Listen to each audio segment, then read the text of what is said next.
Ito mga idol, at napakasimple lang ng sahog na ating ilalagay. Ito ay pansit bato mga idol, galing pa ng Bicol. Unang-una, narito ang mga sangkap na ating gagamitin: pansit bato, gulay, at ang ilalagay natin na sahog mga idol at nagpapasarap sa ating pansit bato ay taba ng baboy, pork belly mga idol. Papakuluan muna natin.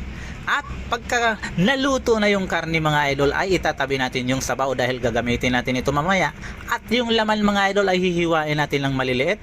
At pag nahiwa na natin ng maliliit mga idol, ilalagay lang natin sa kawali hanggang sa lumabas ang sarili niyang mantika at maluto ang karne sa sarili niyang mantika mga idol. Pag lumutong na, pwede na nating hanguin. At ang pangalawa nating gagawin mga idol ay igigisa natin yung bawang, sibuyas, at yung karne na niluto natin kanina mga idol, dahil ito ang nagpapasarap sa ating pansit bato mga idol, ang taba ng baboy. Ang pinagkaiba lang ay niluto natin siya kanina at tinanggalan natin ng mantika.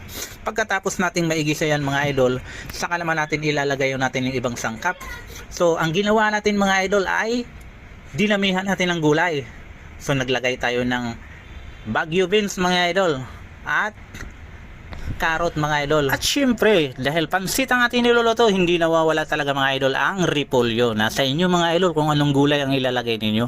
Pwede ring pechay mga idol, masarap din ang pechay ilagay sa pansit bato.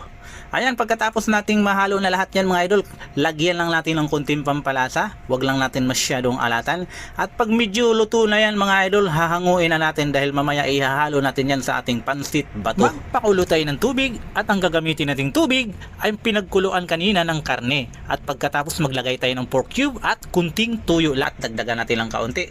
Kunting panglasa lang mga idol, huwag masyadong maalat dahil medyo maalat na yung ating pansit bato. Pag kumulo na yan mga idol, saka na naman natin ilagay yung ating pansit bato.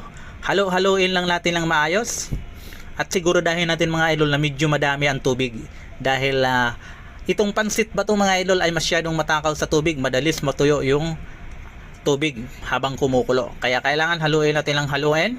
At pag video luto na mga idol, ayan, ilalagay na natin yung gulay na niluto natin sa itaas. Pagkatapos nating mailagay, hahaluin na naman natin hanggang sa medyo matuyo ang sabaw. So masarap mga idol ang pansit bato na medyo pinatuyo ng kaunti. So siguraduhin lang natin mga idol na tama yung panglasa natin dahil medyo maalat ang pansit bato. Kaya huwag masyadong damihan ng tuyo o huwag nang maglagay ng asin. So ayan na mga idol, luto na.